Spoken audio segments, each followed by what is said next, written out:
Hello there, welcome. What time of day it is? I'm doing YouTube live today. And done one last one I did in London, back in Hamilton, Ontario, back safe my own apartment here, doing a video here. Well, the noise backup fans going, got air on here like crazy, and it's so warm in here. I'm glad the forest fire smoke is gone. Thank goodness for that. I can breathe better now that it's gone. Yep. Well, a couple of things happened in London. Coming back from London, Ontario, the bus got into a really come down 401. The sky just opened up and it came down hard. I seen hailstones almost like this big around, bouncing off the highway like crazy. Then all of a sudden, the wind that picked up, pounding rain in one side of the vehicle, like on the passenger side vehicle. Next thing you know, pounding rain on the driver's side of the vehicle. And the bus driver barely keep the bus on the highway. He was steering it, we're going like this, bus going like this, but the wind was pushing it over. And bus driver threw it back. So he kept it on the highway. Thank goodness. But I think because they tell me that bus told me a lot about the bus driver. He had experience, hours of experience behind the wheel. Yeah, must have been keep the bus on. That's a very experienced driver, I'll tell you that. One that knew how to handle something. Yeah. Anyway, well, we arrived at this into a truck stop in Brantford, Flying J, and it's truck truck stop while Big Rig sitting, of course. I'm sitting there. I saw a couple of trucks in there while they had a military. They had the Ontario Police Corps, Ontario Peace Corps up there. They were assembling, doing assembly, getting ready to assemble to go into an area that was affected, this west of Brantford, by tornado, falling trees and that, going in on a rescue mission there after a tornado and getting people out of there and getting people into safe areas and stuff. Yeah, yeah, that's an interesting one. On top of that, they had Canadian armed forces up there with a platoon. They were out there because they want to make they were all they there to make sure to clear going in to clear debris out in the area they're going into. Had to be part of it was on a part of it was a correctional institution there. Part of it was a bit of a tornado. A part of it hit OCI and the Correctional Institute there and caused some ripped out some toppled fences there and afraid they wanted to make sure no escaped prisoners they were round up. Plus they were plus on top of this gets you off of there. Heavy D and its boys were there. Apparently Heavy D, David Sparks is his name, real name David Sparks. See him on YouTube, big, heavy, black bearded man. Well, he had a Black Hawk and he was flying back from Buffalo. Apparently, he seen the storm. He saw the bad storm coming. Well, he did a landing into a cornfield right across the other side of the county road where a truck stops on. Right across the other side of the road, there were cornfields. He landed in that cornfield, you know, and he got out and he seen the Peace Corps walked over after he pitched the Peace Corps and asking the soldiers if they needed assistance with the helicopter. The soldier said, "Yeah, we can." Matter of fact, the Army said, they told Heavy D, "Hey, we got Black Hawk, yeah, retired U.S. helicopter, yeah, and we want to do overhead surveillance of the area, and when it's safe to do so." And he said, "Yeah, it's safe now. We can do it, you know." But I was sitting there, but we were just waiting for. I got down the pack. A couple passengers got on board there, and they rolled down. And they two of them. One did get off there. I got off Hamilton. A couple others did from there, and so on. And I just went and got a bus and headed home after that. That was very exciting. Well, a couple other news came really exciting around here too. And here I get, and then the hot water in the building quit. And it had to be a faulty, what it was a boiler, heat exchanger cracked in the boiler.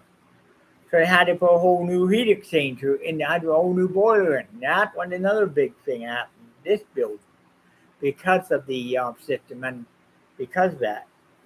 And it couldn't be, they had one to put in there, was done improper, wasn't regulated, didn't do right. So what happened there? Well, they got a peerless. What they did is had a hot water boiler do hot water, but decided on putting a steam boiler in.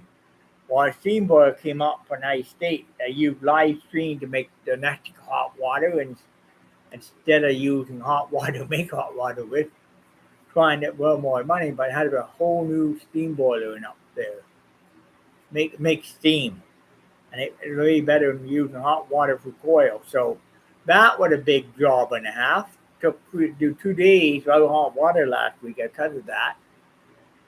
Because of the faulty boiler, they're gone faulty, and something had to be ordered from U.S. plus housing plus the housing authority here were complaining about the tariff.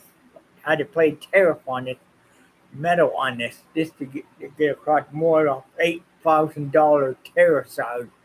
The housing association complaining about here.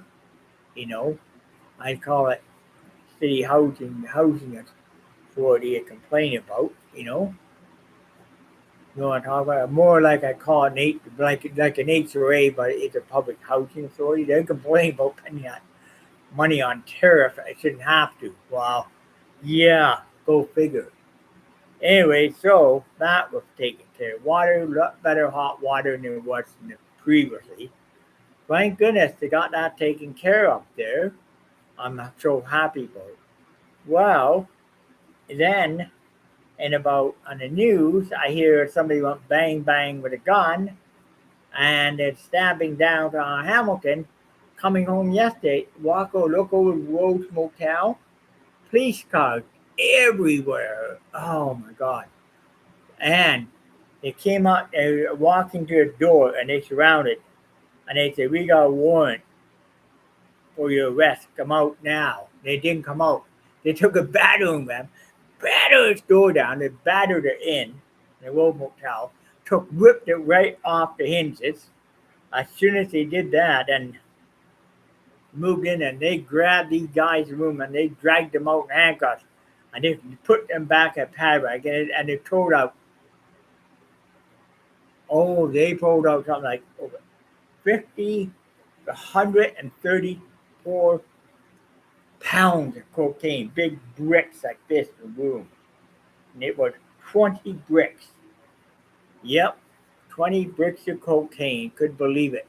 And the people did not speak English, but they speak Spanish, like Mexican Spanish at that. And on top of that, they were being hired. They go into jail. Plus, they found out they were part of a very vicious street gang that been many members that have been took out of the United States homelands, called the MI-13s. You know, MI-13s are Dangos, two are very dangerous gangs in the U.S. I read about, heard about in the past. Those gang members of that gang, and they just, guess what? They're not going back to the state. Matter of fact, they're going in for life imprisonment sentence in here. When they finish the sentence, oh, then they're gonna cross. Then they're gonna be taken to Mexico and handed back to Mexico afterward. Anyway, so there you go. I'm actually Mexico don't even want them. Believe it or not. So they're gonna finish the sentence here in Canada, and then they're gonna be sent down to Guantanamo. And now Canada is sending Guantanamo Bay. You know what they do in Guantanamo Bay to a lot of people? Oh, they put their feet in what they do, get the redson modes. That redson modes to do. They pour resin mold. What they do, they have these polymer resin mold. They pour a resin mold onto their feet. It's round and it actually rounded off like a horse foot, like a hoof on a horse. Then they put a horseshoe on it, and then they're given clothes to wear, and have to wear them whole time there, and they can't go anywhere because the horseshoes, they can't walk too well on them. They learn how to walk on them, but why they do that? Because they don't come out of there. Go in, you don't come out. Plain and simple. You get it for the rest of your life. Anyway, so now here's the story I get. That's one thing. The guys were gone. And on top of this, the nice new person moved in my building. Got to meet her. I was a good friend. Hadn't seen me funny because she was one of the ladies that I was surprised to know this. She was one of the ladies that used to go to Willow's place and finally got into here, and I was talking to her. Have a great time. Me and her had a good conversation. I haven't seen her for a while. Can't mention her name because she's not here anyway. Great lady. Wonder what happened. Well, she's in. Yep. And great. I'm glad to see that. Had a ton of stuff moved in her apartment. God, it's what heavy. Yeah, it's a lot of stuff. But this place, when I moved in, it was like that too. And got to be unpacked. Well, anyway, so I'm very happy to see that happening. The building getting mix of people now, from getting people, working class people living in here, while as seniors. So get people working big jobs and paying market rent. People are working, paying market rent in here, all while people who are seniors that are paying the subsidized rent. So we got the mix. The building went from being into a mixed right now, mixed population basically. Having people who are subsidized in here, having people paying subsidized rent and people paying non-subsidized rent market. So they're trying to do this with city housing buildings because there's so many people at work, but they can't find a place to live. So the city housing trying to accommodate in their buildings now, which is even great for them because people, if they know, I don't even work anymore. I haven't worked in years. I don't like it anyways. I know the only thing I do now, I do volunteer work at CFU. Hey, no that honesty. I look at my years of doing broadcasting on Mac Radio. I feel that if anything, that Mac Radio it had done more for me over the years than anything else. I know more about radio than you think I do, and I learned a lot of your music. I even met rock stars. Trust me, I met a few. People don't believe it, but I have met a few rock stars. I met John Bon Jovi during the pandemic. Nice, very handsome man, nice person. He really knows his music, but also he talks like just a normal person. I look at a rock star, a rock and roll star. A rock and roll star is a person, human being inside it. I am a human being. Rock and roll star, all that, that's a human being inside it. That's same blood, same thing, same makeup. But the only thing different between a person who is a rock star or heavy metal star is when they go on stage, not an act. They do a big act on stage. When they're off stage, they're a totally different person. Ozzy, and no honesty, Ozzy helped people when he off stage. He did. He even helped me in Gore Park once. And that was very nice. I helped him get an apartment, and right on Houston Street. And he always thanked me for that. I didn't get a chance to go to a funeral. It happened way in Kirkland. I didn't have money to get in there. I didn't know whether I don't think I know me, but I saw it on YouTube. It quite a funeral. Very few people ever went to a funeral, but it were hundreds and thousands of people on the sidewalk in the Birmingham, England. which the mini band come from backseat to Birmingham. I think the Who came from the Guess Who did. Well, Black Sabbath and Ozzy all came from backseat to Birmingham. The only one that beat Beatles are Liverpool. But honestly, when you look at any rock star anywhere, their stage at the workplace. It's like they go to work. Some people go sitting off at 9 to 5, put some papers in the office. But some people don't think there are some people who are making money and music. Their job is going out on stage, performing to hundreds of millions of people on stage, finish the show, get on a bus, and go off to the next concert. That's a job for that what they do. It's the same thing. Of me working office, a rock star be on stage performing, but not. I would not think about it. But every time I think about it, you know, like what, getting there one thing. Then it's a crooks in the industry that I don't want to deal with. Criminal, they're crooks out in Mutant. I can tell you, very popular bands out there, hit after hit after hit after hit. Called Quiet Ride with you. The Mental Health, big hit. The other song, big hit. Come on, feel the noise, girl. Quiet Ride. Well, the band, the guys that were doing the money and management of the band, you know what they were doing? They were taking the money. They're taking the money. And what do you think they're doing with their money? Taking their money and took all the money of this line this, all the money of it. And there was somebody fat like this, Quiet Ride, getting nothing for the music. They were not any royalties. All the royalties being taken by a greedy person who was a crook. Matter of fact, Quiet Riot did find out about it. But the problem is, Quiet Riot did find out about that, when they did. Mm-hmm.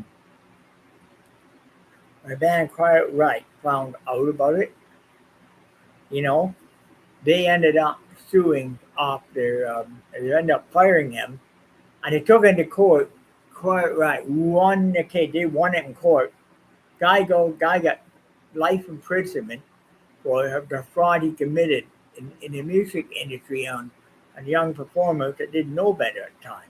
Anyway, they won the case. Unfortunately, after that, all the royalty they got at once, and the money helped the mother to redo the driveway house the house was condemned. They couldn't live there anymore. Helped the mother to fix up the house or rebuild a new home. Their grandmother rebuilt a home and everything else. On top of that, they used the money to buy proper, nice things for life. And after that, today they sit back. They live off of royalties. Every time they sell a song, millions of dollars. They make millions of dollars sitting now doing nothing because the royalties pay for it. I can say a couple other bands where they got rich through of that. Another band called Helix. Great singers out of London, Ontario. Matter of fact, in high school, they were going around singing "Wild in the Streets" and all that. We were wild in the streets. But I know what happened. What people thought they were crazy. I high school down in Clark Road. People thought they were crazy at Clark Road at high school. I didn't think they were crazy. I think they were onto something when they did it. Well, apparently, I'd say, they onto it, all right. They're gonna put a record. They're gonna sell a lot. I said that a couple of kids. They laughed at me, saying, I don't think it's gonna do anything. I think it is a bunch of rules. I can listen. I can listen to Russ, and Russ is way better than him. Huh. Well, anyway, so what happened when they left high school? They went to record studio, recorded an album. The album hit number 1 within a week. Soon as it released, it was selling.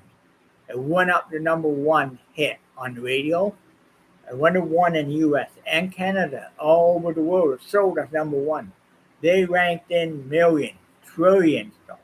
They bought a manor house in London, huge house. Matter of fact, it's bigger and more than I could ever live for my life. They call it Quiet Right Manor. Quiet Right Manor called in London. I even seen him there. They even visiting at the manor house. Maid, butler, servant. They live off royalties and they do it right. They don't blow it. They live off it. Figure that out. People do live off royalties. When they do it right, you can make more money in it. But when you got the crooks involved, you don't make anything. The music business is very dirty, and it's dirty. It's not a kind of industry I would even want to get into because there's too many crooks, gangsters. And all they want is a quick, fast, easy money. Well, if I walked, I make quick, fast, easy. I never spend it. I would do spending it wisely. Yes. Anyways, now enough said about this. This trip in London was a beautiful trip. I had a great day. And it's wonderful in London, but I did that big old house. That was the Airbnb I stayed in.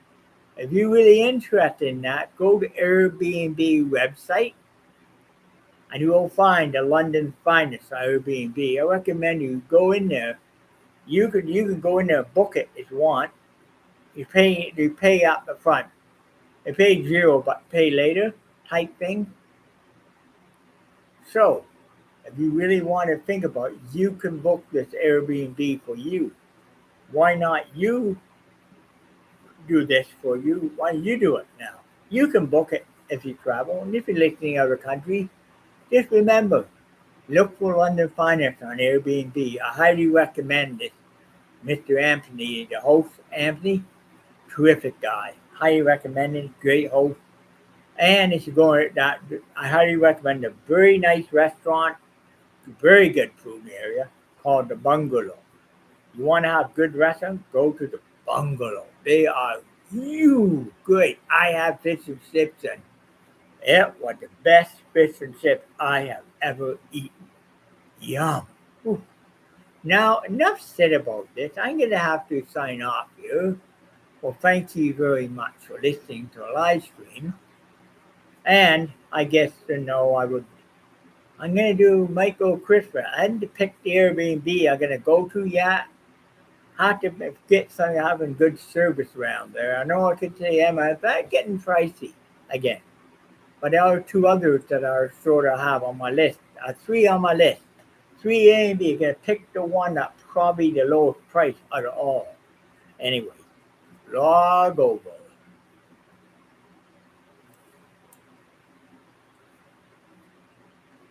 And this log ender.